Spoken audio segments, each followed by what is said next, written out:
Hello and welcome to another Did You Know? We are on week 5 or 6. What week are we on? 6? 6. That's right. 6. And Jesus' calling of the 12 disciples. And as we went over this last Sunday, we spent a lot of time reflecting on a lot of different things because there is a lot here to think about. So I'm here joined by Pastor Bruce Nenning today. And why don't we just jump on in? Bruce, what did you learn this week about the disciples and their calling?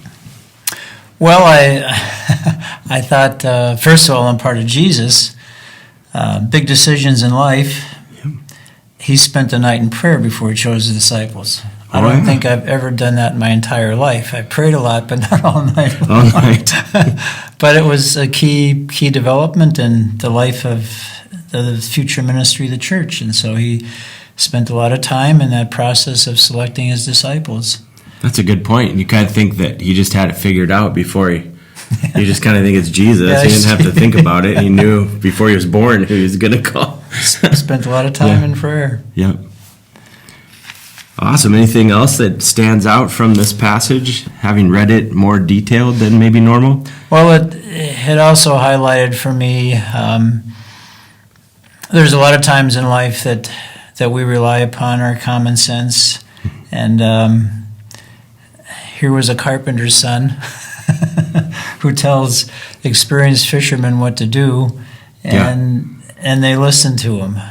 You know, and to me that's kind of ironic. It's challenging, but you look at the scriptures, and there's a whole lot of things like that. You know, you look at the resurrection of Jesus from the grave, and common sense says that can't happen. Yeah. You look at our understanding about Holy Communion with Jesus' body and blood being present with the bread and wine, and common sense says that how can that be? Yeah. You know, it just reinforced for me that when Jesus speaks, okay, this is God. You know, you follow what he says. One of the things I've appreciated about this whole series and getting into these stories is that you find out what you're still operating with a Sunday school level, like knowledge. You know, and I would say this story is for sure one of those. For me, it was you watch them. I've always just kind of, like the stories I was told as a kid taught me that Jesus just kind of walks up to them, points them out, and off they go. Yeah. And when you actually dig into this, which we did this on discipleship hour and in preparation for that, when you compare all the different accounts in the different gospels and the like, some things come out. And one of the things is that when he comes to them in the lake and says, "Come follow me, I'll make you fishers of men," that's not the first time that he's been with them. He's been not only prayerfully deliberating, but he healed Peter's mother-in-law from the fever. Andrew dragged Peter to see him, and there's things that are happening before he comes to that moment. And so they all kind of, for the first time I saw his calling them to come be fishers of men and them dropping everything, which they did, as more of they were staging, they were feeling each other out. Jesus was praying hard about who he would choose, and then when he said, "Now's the time, let's go," that's when they dropped it. And that really kind of made it, I don't know if it made it less, understandable. Yeah. And more like what it would have been like, you know. I didn't know that either till I studied this time. Yeah. I just said, he walked up, said, "Follow me," and they went. Yep, and off they go. And they did, but there was a growing relationship there, that's for sure. Yeah. The other thing that I didn't realize is that Luke is so much more detailed in that account. Yeah. And that kind of also, it's not like he just said, "Let's go," and they went. He did that miracle with the 2 boatloads of fish. And he's like, "Depart from me, I'm not worthy," kind of a mindset, which is true. Yeah. And yeah. But then on Sunday, Lee Kessler asked a question, and I called him again yesterday and thanked him because I had just never thought about this, that we know that Peter denied Jesus 3 times, his disciple did, and then in John 21, he tells him 3 times, "Feed my sheep," and that's a devastating blow. Yep. Well, that same kind of thing has happened right before in John 21 when Jesus comes to the shoreline and Peter, James, John, and Andrew are out fishing again. they had gone back to their vocation. Yep. And he yells at them, cast your net over the side, and they load it up. They load the boat up, and Peter takes off his clothes and jumps in. He's not even he literally repents of his boat again. I've never thought about that way. Yeah. He just rejects that life and is reminded that Jesus said he's going to be a fisher of men, not a fisherman anymore. And then comes the feed my lambs. So that's like a double whammy. That was right there.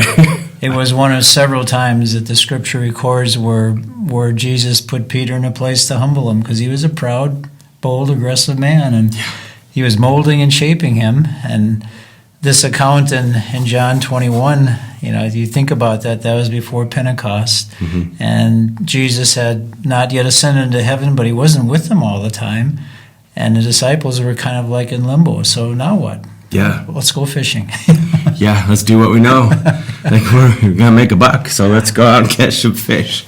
Yeah. Which reminds us, at times we get, sidelined too in what we're here to do. And Jesus calls us to count and say, hey, you're here to represent me and proclaim the good news and reach the lost. And the disciples had to have that reminder too.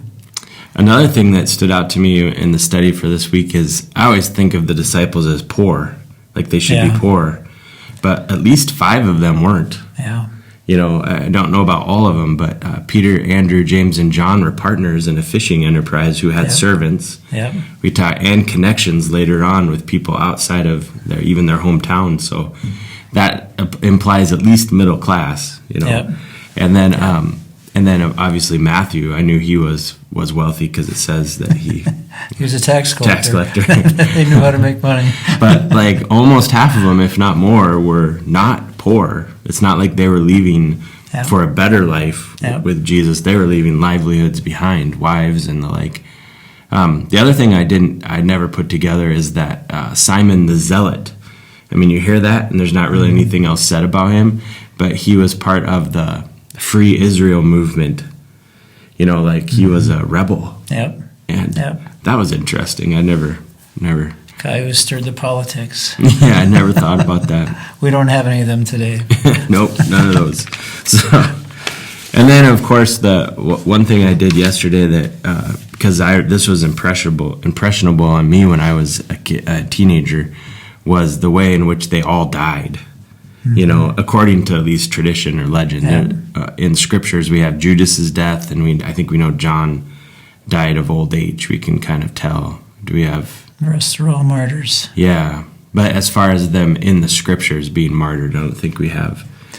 No. Yeah. Just James, the brother of Jesus, not one of the disciples. He was the head of the church, and he was the first, other than Stephen, probably the next martyr, I think. Yep. That's recorded. Acts chapter 12 too is that one, right? I think is where he is killed by Herod by the sword. Is that right? Yeah. But there are some pretty. At least tradition says there's some pretty spectacular ones. Some of the like Peter, who's crucified upside down. His legend is pretty strong. By Nero in 64 AD, he didn't want to be hung in the same way as Jesus.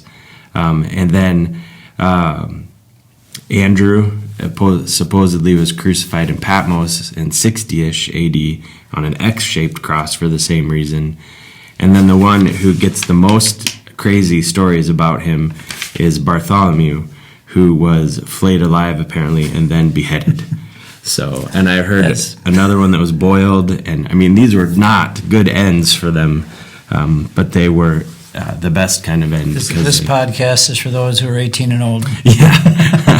Yesterday, when I was sharing this in discipleship hour, people's eyes just kept getting wider and wider. So it's like, well, that's what the legends say. So, yeah, but maybe the thing that probably most, the more you read scripture and the more you're into these guys' relationships, is how normal they were.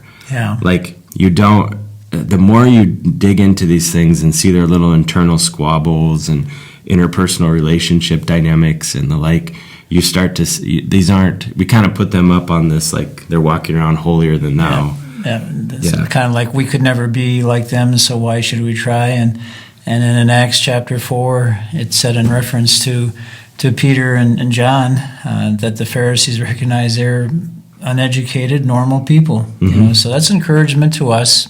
God calls us, no matter what our position in life, to represent Him in this world, to proclaim the good news of Jesus. Yeah, and even in the way they came to be, it's miraculous in that Jesus did it, and was a part of it. But it's not as miraculous, probably, as my Sunday school version. Yeah, it's a lot more normal. Jesus was than you would think. He came and did some things amongst them, like heal his mother-in-law, Peter's mother-in-law. But in the end, there was a lot of prayer and deliberation. There was some, and they did it. By the time they followed after him, there was more than just a few words that had been taken place. So, So that kind of concludes week 6. We hope that you are enjoying your reading and continued reading and study. We hope this helps, and we'll see you again next week for the, I think it's Jesus turns water into wine. First miracle, Yeah, so we're going to talk about drinking next week. That'll be great. See you then.